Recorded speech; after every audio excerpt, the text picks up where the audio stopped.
What's up, everybody, and welcome to In This Economy. Thank you all for being with me here today.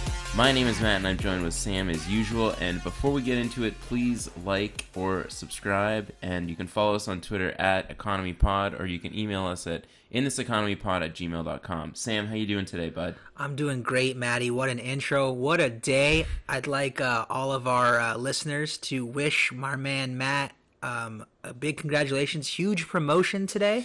Thank you. Yes, we did it. We are moving up in the sales world, which, Switching only tax means, brackets. Yeah, tax brackets, dollar signs. It's gonna be busy, but I think we're up for the challenge. But yeah, thank you. I'm looking forward to it. You earned it, pal. And hey, all our listeners, Matt did say subscribe, but he did not say give us 5 stars. So go ahead and do that too, for old time's sake. Yeah, the reviews definitely help. So thank you for that. So yeah, we got a great show. Excited to be back. Did miss the one last week, so apologies all around. But we have a lot to talk about today, so we're gonna get into it. First thing we're going to touch on is the COVID-19 sickness that's going around caused by the SARS-CoV-2 virus. So we're going to touch on that. That's coronavirus for those keeping track. I got to talk about the Super Tuesday that happened and also catch up on the Nevada and South Carolina primaries. And then Sam is also going to catch up on the XFL.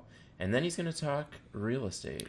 Yeah, we had another listener contact me. We've had a few of you guys and told me what he wanted to listen. Shout out Josh Reel. Let me know exactly what he wanted to hear. We will start part of it today. It's probably going to take 2 episodes to talk about exactly what he wanted to talk about, but we're going to go through more in depth on the purchasing real estate. Yeah, and if anybody else has a suggestion, just send a Venmo to Matt or Sam, and with your suggestion, what you want us to talk about, and then maybe we'll do it, and even get a shout out. Yeah, or maybe no Venmo, maybe just email us at inthiseconomypod@gmail.com. That might be easier, yeah. And we'll likely talk about what you want us to. Yeah.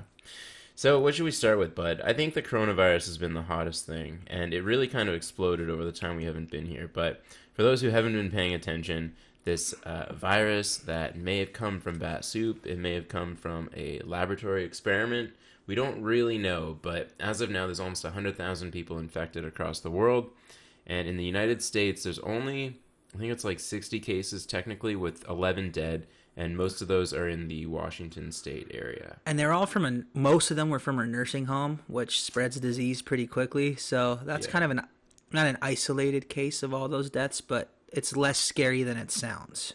Yeah, and really those like petri dish incubation areas like the Diamond Princess cruise are where we're seeing most of this stuff really like escalate. But for the relevance in terms of the economy, I mean, we saw a huge bounce in the market today, and we're recording today on March 4th. So by the time you get this, everything might have changed. But last week was a huge drop in the market in anticipation of all of this lost GDP due to just the economic productivity going down since China and kind of the U.S. were slowing down. Yeah, it was the worst week the stock market had since 2008. So since the Great Recession, this was the worst week, but I think times are not as dire as it may seem. Last time, the economy crashed based on banks defaulting or potentially defaulting on loans, housing crisis. That is not going on right now. People are just sick. Some are calling a pandemic. I don't think it's quite there yet. It's not as dire and scary as it seems. And you know what? The market bounced back this week, so that kind of helps prove my point. Yeah, we did see a huge rally on Wednesday this week, and I think that's due to the rate cut that Jerome Powell from the Federal Reserve did. So they cut the federal funds rate by 50 basis points, and they made it seem like they're going to continue to do so and also increase liquidity as needed to ensure that the markets stay propped up. Great time to refinance, people. Yeah, or maybe wait until a month from now when they cut even more, because it looks like they're going to have to do that if they're going to want to keep the markets propped up. Now, I think the concern at this point is that the supply chains in China are going to be disrupted, and then we're also seeing that the ramp-up phase of the virus is happening pretty significantly in the U.S. Now, the issue is we don't know how many cases the CDC are testing. they were telling us every day or every couple days how many people they were actually testing, and then suddenly earlier this week they just stopped. They just stopped telling us how many they were testing, and I think it's because it was such an embarrassingly low amount of people. So we saw that 11 are dead, and last time we checked, it looked like there were 500 people that they had tested. Now contrast that to like South Korea, where they've tested, upwards of 100,000 people, and they now have hundreds and hundreds of cases. Here we just really don't know how many cases are there because we're not testing people. So I think we have a underreporting of cases, which makes it seem like the death rate is really high, and eventually the CDC is going to start testing these people, and we're going to see that it's been spreading around unknowingly in the U.S. Yeah, just wash your hands. Don't touch your face. I think we'll be okay. We'll make it through. So the issue is that the virus aerosolizes, which means that it's just particulates in the air when somebody coughs. So I'm actually hearing that that's not the case. Oh, you really? Can't actually get it from being in the air, which is why those masks are actually not very effective. So the way you get it is it goes from the air onto a surface. If you touch that surface and then touch your face, you can get it. But generally, don't touch stuff without washing your hands. You'll probably be okay. Which is just a good life rule, by the way. It is good advice. I'd have to check what you're talking about because I really thought it was aerosolizing. You are the science guy, but Well, everything I'm reading is saying that you cannot get it from just being in the air, which is why those masks are relatively useless. Well, I think the other thing, it does form in like droplets, I believe. So if somebody is sick and they're coughing and there's like a droplet or something, you could probably That gets get on that. the surface. Well, or in your face or whatever. Yeah. Oh, yeah, But if you it goes, yeah. But anyway, so I'm a little more concerned than Sam is here. And I just think that the concern is that, the government's going to force everyone in the U.S. to self-quarantine maybe. Or another thing that could happen is the hospital system gets overwhelmed. And the reason I'm concerned about that is that 5% of cases in this virus, people have complications and they need to go to the ICU. Now, it's only 5%, but if you think about how virulent the virus is and the fact that there's only 95,000 ICU beds in the USA, this very quickly could get out of hand and overwhelm the hospital system. So, I'm a little cautious. I'm not limiting my social interaction, but I don't know if we're completely out of the woods yet in terms of the economic damage that this thing is having. I don't think we're out of the woods. I think it will have economic damage. I don't think it will have catastrophic economic damage. I don't think it's as scary as they're making it seem. My brother is a doctor, and he works in ER, and he is not concerned at all, which gives me a whole lot of comfort. And, man, it's a good time to kind of wish we had universal health care now, huh? I mean, that's, this is a good segue probably to Yeah. Super Tuesday, but I think the CDC did say they were going to pay for the testing, so that's one good thing. But yeah, anyway, let's just get into it because I don't think we know an answer for the COVID-19 thing. I'm cautiously watching the stock market and seeing what's happening. Just to piggyback on something right before you get into the Super Tuesday. Yeah. This is, you might disagree with me. It's actually, in my opinion, a good time in your case to short, in my case to do options trading. Yeah, you could do that. I'd actually say that this is a good time to kind of play around when those kind of paper money that we were talking about when we talked about the options trading. This is a good one to see who wins out, me or Matt, and I'm going to win. Yeah, the volatility in the market right now is very high, and it's definitely a good opportunity. I would definitely use your paper account because you could absolutely get crushed with your real money account. But yeah, the swings in the market are definitely going to show you that options trading can be a real boom or a bust. You could lose it all or you could make really, really good money. But Like a game of Monopoly. yeah, pretty much. So with that, let's get to Super Tuesday. And so the last thing we talked about when it came to politics is that the Nevada primary and the South Carolina primaries were coming up. And the results from those were such that Bernie Sanders won Nevada and then Joe Biden completely swept South Carolina. So I was wrong because I really thought that Biden might make a sneaky win in Nevada. I did not place any bets on that, but I'm in a rough place right now because Super Tuesday, which was on March 3rd, we saw that Biden had a pretty overwhelming victory. And not entirely because Bernie did win California and there were a ton of delegates there, but I think everybody was really shocked at how well Biden did, despite the fact that his opponents pretty much all gave up and endorsed Biden right before Super Tuesday. They endorsed Biden or endorsed Bernie? They all endorsed Biden. That's probably why he done so well, because he got all of their. But man, that was a shock that Biden did as well as he did. Your little theory about the Democratic Party is proving to be correct. R.I.P. to Bloomberg.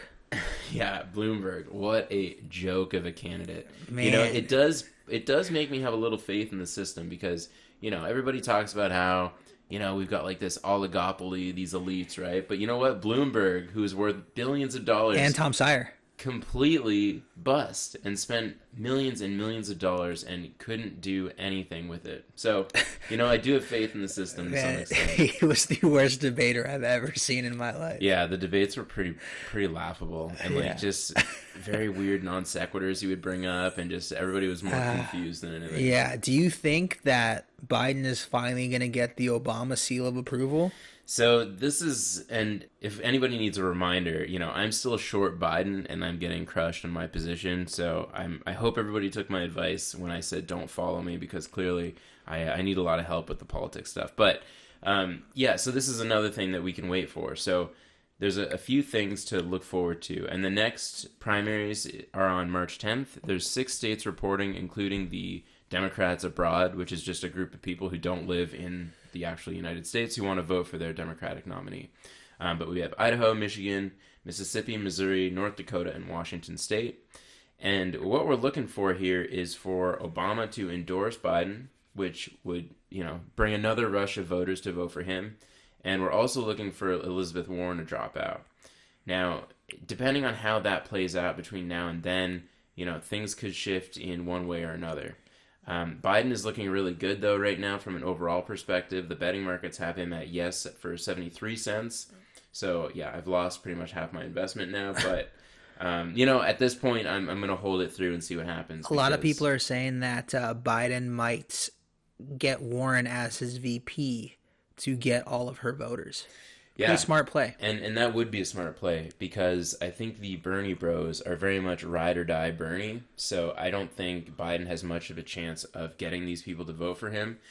And some of the Warren people actually don't like Bernie either. Elizabeth Warren has done something interesting where she's kind of pit herself and Bernie against each other with her kind of commentary about Bernie telling her that a woman couldn't be president, that whole scandal that happened about a month ago. So there's a little bit of animosity there, and there is a chance for those voters to be up for grabs. So we'll see how it goes. I'm holding strong. I don't think I'm going to bet anything short term. I don't really have a sense of what's going to happen, depending on any of these news events that happens, the Obama endorsement and Elizabeth Warren dropping out. But we also have Tulsi Gabbard, who's still in the race, reluctantly.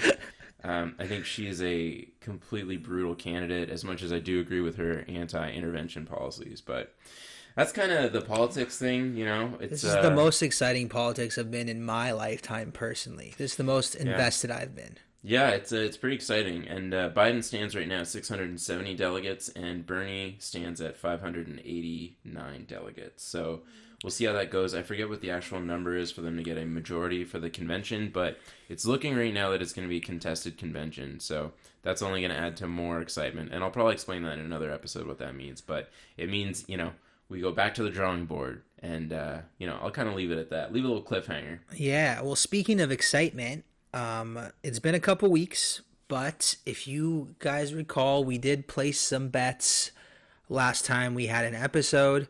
We had 3 bets. We had the parlay, the can't miss, and then we had the Wilder and Fury fight. Oh, yeah. God. And, you know, to do. Yeah, I sure do. So the can't miss did hit again, which continues our streak of can't miss hitting. So we can't miss those. It's in the name. It's in the name. It's in the name. We did miss on the parlays. Turned out that Ohio State Cardell Jones has turned out to be kind of a pretender, but Cam Phillips of Houston is balling out. So Cardell Jones, just a little recap, is the DC Defenders quarterback, and they have been on a losing streak since I said they were good. So shout out to Cardell. Shout out. Yeah. So we did not win that parlay. However, Houston continues to be undefeated, and Houston is actually this week's can't miss bet of the week. All right. They are minus 12.5 against Seattle, so big spread. Seattle's trash. Simply put, Houston hasn't lost yet. It is a huge spread. It's obviously 13 points to win your bet, minus 110, so you put up 110 to win 100. But I think Houston's going to cover. They're really good. They're on a roll, so I'd lock this out as my can't miss. Houston minus 12.5 over Seattle. Nice. Now let's go into the boxing real quick.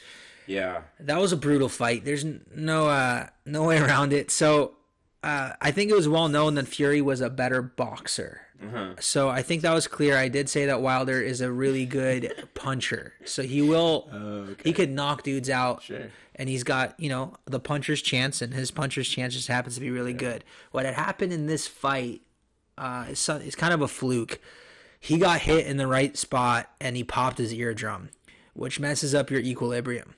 So from the second that happened, he was pretty much done for, because in boxing, you really have to concentrate, obviously, to duck punches and make your next move. He was so busy focusing on just keeping balanced that he had no choice. He was done for. So it was a rough one. I'm sorry for everyone who bet with me. At least it wasn't astronomical odds like usual Wilder fights.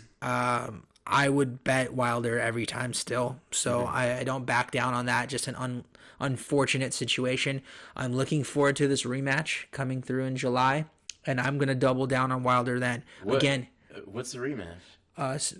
Wilder Fury, July 18th. Yeah. Wow. So in every Wilder fight or contract, he has a rematch clause. Really? So he decided to exercise it, and he stands to kind of defend his honor. I believe that Fury, there's no doubt now after watching these two guys box twice, Fury's a better boxer. He came in with an amazing game plan. Man, he was like 50 pounds heavier, and he kept just resting on Wilder. And he had a much better game plan, and overall, he's a better boxer. I think he's shown that. But again, the one thing Wilder has is he hits really hard and really fast, and I think he's going to take this even more seriously than he's taken the other fights, because this is the first loss he's ever had, and he got embarrassed. Yeah. So I think he's going to come in, and he's going to get ready to fight, and I think it's going to be a really good fight. July 18th, I believe, is the fight, and you better believe I'm going to be watching, and you better believe I'm going to go heavy on the Wilder. I'm curious to know what the odds are going to be, because they're going to be favored for Fury, I think. I think so too, yeah, because I think it shows he's a better boxer. Yeah, that's going to be exciting. I can't believe they already have the fight picked out, and I guess it just means he didn't get rattled that much. It was just this ear thing, this equilibrium thing. Yeah, he'll be fine. I mean, again, kind of like the puncher's chance, like I said, at any moment he can knock someone out. Kind of what happened here. Fury, although he's a better boxer, but he kind of just hit him in the right spot in the ear, popped his eardrum, equilibrium's messed up, and he was done for. I mean, he got his ass kicked. Yeah. So, hope he recovers. Looking forward to him making me correct on fight number 3. Yeah, I'm looking to make my money back, because I lost some money on that one, buddy. And so, here's something that you could do with all that money you're going to win from the Wilder fight and from our can't miss bet this week. Right. So, my friend Josh asked me to really go through the entire real estate process of my entire real estate process. So this is essentially a step-by-step base of what I do when I am looking to buy property. So previously when we talked about real estate, I said that my favorite way to invest in real estate is long-term income properties. So that's properties that take in rents long-term with steady tenants. I'd mentioned previously, I don't personally like single-family homes. I think that there's a lot of risk with them, and I don't think that the risk is worth the reward. So I recommend going for the duplex to quadplex, so 2 to 4 unit buildings when you're going into real estate. All the buildings that I currently own are fourplexes. If you could find ones with good value, I think that's the safest bet. Especially because what ends up happening is even if a tenant moves out, you are still profitable. And even if for whatever reason 2 tenants move out, you're probably still breaking even. So it's a much safer play, but it is more expensive. So you kind of have to weigh the risks and rewards. So when I'm ready to purchase a property, I set a limit, obviously. And again, when you are buying an investment property, you have to have 25% down on your investment. And then you also, in order for the banks to give you the loans, they expect you to have 6 months worth of mortgage payments kind of as free cash. So on top of the money you're putting down, they expect you to have 6 months worth of mortgage payments that could be held in investment accounts that you could freely get, or held in your savings or checkings. But they basically just need to see that if for whatever reason you're not getting rents collected, you will be able to afford that mortgage.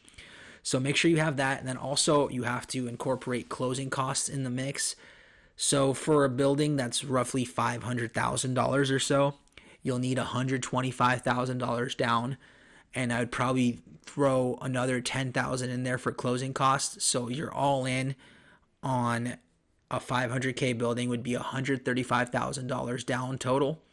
And then you have to put in what insurance is going to be, what you likely pay up front in your escrow. So on a building that's $500K, you're probably looking at roughly $700 to $1,000 for a landlord policy. So make sure you have that steady. So easiest way to put it is if you're buying a building that's $500K, probably have $150,000 just free cash, which I understand is expensive. So that's a kind of a high estimate of a building. You could find one much cheaper. You could find one for $300,000. But in this particular example, to keep things simple, I'm doing at $500,000.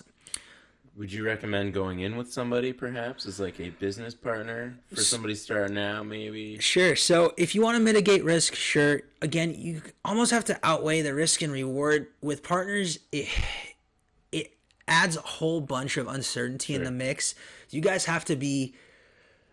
basically have to agree that you have an exit strategy ahead of time. Then you guys have to agree who's gonna kind of take the lead, who's gonna make the decisions. Do you have to wait for both people to make the decisions? Are you okay with splitting the profit? Does it then make sense for you to maybe buy a cheaper building solo and reap all the rewards and kind of just deal with everything yourself? Or would you rather kind of split the cost, split the responsibility, all of that? So it's an option. It's an option for sure. It's something that I shy away from. I have actually invested with friends in the past, and it's been okay. I've actually luckily gotten out of it because ahead of time we did call our exit strategy when we got in. So we had that planned out. It's just not my favorite way to invest, but I could see it as an investment vehicle. It's a really good investment vehicle for someone who maybe doesn't have the correct funds and just finds the right place with the right numbers. Did the partnership kind of go sour? It did not. No, something about this guy. No, should I find him? And take care of business we're really good friends still. Oh. Everything worked out. He is very successful from those buildings now. And I have become successful based on selling those buildings. So I think it was a win-win for everybody. So now that we have those numbers ready and you understand your budget at this point, I like to go on a website called LoopNet. That's LOOP net, N-E-T. And I find cities. I like big cities. I look for states with lower tax rates than California, but if you want to go into California, that's fine. You'll probably make more return on your investment from a property value standpoint in California. However, if you plan to keep the building for a long time, it might not be your best bet just because your cash flow might be much lower for multiple reasons, but a big one is because of tax. Just for reference, in this $500,000 example that I gave, the Arizona property tax on a $500,000 building is going to be roughly $1,000 a year. And the California, same thing. Let's just say you find a $500,000 building in California, it's going to be $6,000 a year. Jesus Christ. So we're talking a difference. $500 a month difference in your property cash flow, which is huge. Yeah. It's going to be the difference between a lot of profit and barely any. So pretty risky, but chances are that 500K building in California is going to go up in value and take in higher rents long term than that Arizona facility. So again, something you will have to weigh these options. So I'll find places, and like I mentioned in the previous episode, I look for turnkey properties. So I look for properties that are already rented. I do not like places that are not rented yet, because what happens is in their kind of pro formas, they give pie in the sky projections on what rents are, and it's just not realistic, and you don't know how long it's going to take to get rented. It's just you're leaving a lot to chance and variables, and I like to be profitable right away, so I stay away from any places that are not fully rented. So I'll look for a fully rented place, which already takes out like 85% of the stuff that's on the market. So now you're zeroing in on just a few properties. From there, I'll look for places that are profitable, and how profitable are they? Now, when you take profit into account, you have to take in what your mortgage is going to be, your property tax, your property management, which I budget roughly 10% of rent collected for property management. Chances are you will find cheaper. Right now, I'm currently paying on all my properties roughly 7%, but budget 10%. Smarter to do that.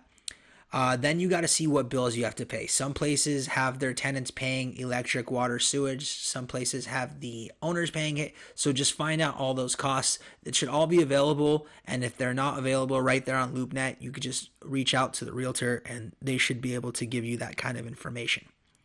So once you have all of that in and you have a realtor, and the way I find a realtor is once I've zeroed in on the city and state, I go on just a Zillow or a Redfin, and I just go for highly rated realtors in that area. I read reviews, and I look for, in particular, investment property realtors.